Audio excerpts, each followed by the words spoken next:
Hey, and welcome to part 7 of my Dark Souls Remastered boss weapons only run. Today we're finally going to go collect the first Lord Soul of the run from Seath in the Duke's Archives. Starting from the Anne Orlando bonfire, I head up to the archives and take out the two piggies guarding the entrance, with, I think, the least effective weapon in my arsenal that I could have possibly used. Then I got stuck in front of this damn staircase for almost 20 minutes because of the damn channelers. Also because I suck at the game, but mostly because of the channelers. I did a bit of trial and error here, trying to see which of my weapons would be most effective for the area, and landed on two-handed Quelaag's Fury Sword. Don't worry, I'll actually change up my weapon in the next episode. Anyways, after spending an embarrassing amount of time in front of this one hallway, actually getting up to the first encounter with Seath is pretty straightforward. Just keep going in the general upwards direction till you get to a fog wall. You know, the one thing that I really like about this run that I don't think I've mentioned before is that I can just ignore Crystal Lizards since all my weapons need Demon Titanite to be upgraded. It's just one less thing I need to spend time on and risk death for. So after burning the Crystal Knight to death, I just popped on a rare Ring of Sacrifice that I got in Sun's Fortress, I think? Yes, Sun's Fortress. This will let me keep my souls and prevent me from getting cursed, so I can just hang out and prepare to die.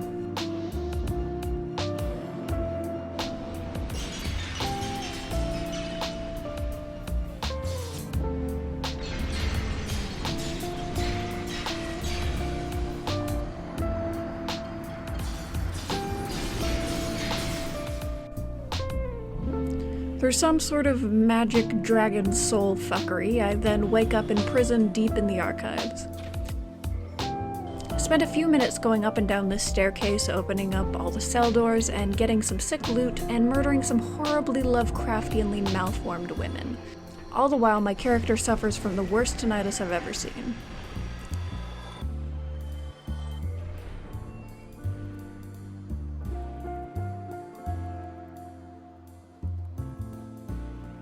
Out of the prison and into the firing squad. This whole area is just brutal.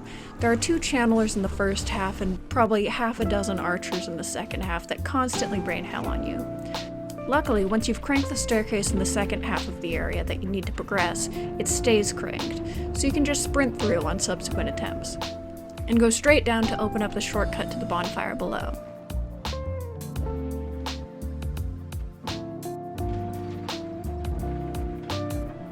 At this point, I was able to get up to 39 strength so I can wield Smo's hammer and start leveling intelligence for the Moonlight Butterfly Horn and the Greatsword of Artorias. Before heading outside into the Crystal Caves, I decided to backtrack down to the prison to use my newly acquired giant cell key. If I had remembered to actually free Big Hat Logan in Sun's Fortress, he would need to be freed from this cell as well. But since he's still hanging out in the Snake Den, there's just a Firekeeper soul. Still, definitely worth it. One last thing to get sidetracked with before the Seath fight. Freeing Katarina from the golden crystal golem outside the caves. I gave the golem the big bonk with Smo's hammer, and hey, turns out you get a little HP back whenever you hit an enemy with it. Very cool. Way too slow and heavy to be very useful, but very cool.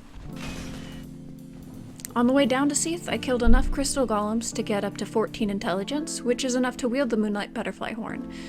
But I still need another 6 levels in intelligence and I think 11 levels in faith to be able to wield the Greatsword of Artorias. And now we're finally here, up against the Great Pale Drake himself.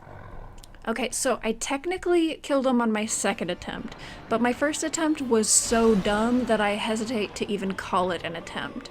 Basically, on my first try, I tried to quit out after destroying the crystal to get rid of the clams, and then died almost instantly when I tried to go for a tail cut.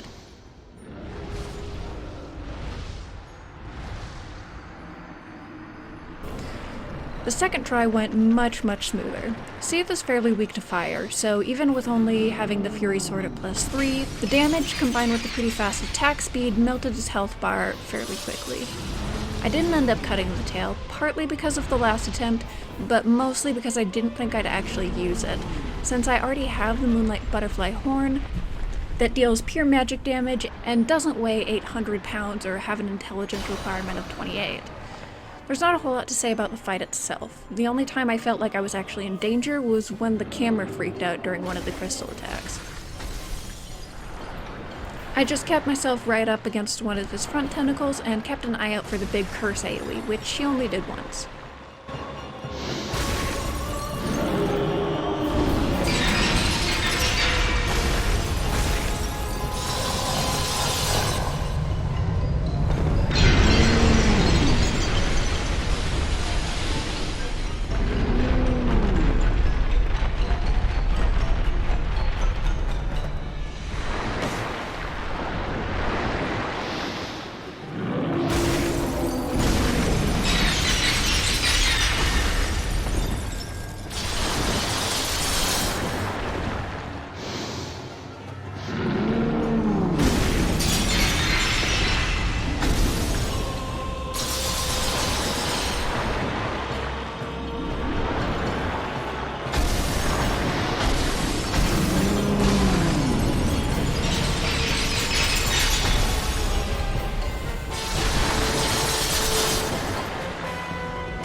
With Seath dead, I warped back to Firelink to upgrade my Estus flask with Anastasia, and deposit Seath's fragment of Gwyn's soul into the Lord Vessel.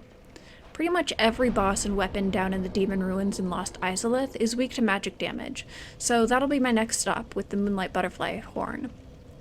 I'll finally start using a new weapon and get access to an infinite amount of Demon Titanite for upgrading.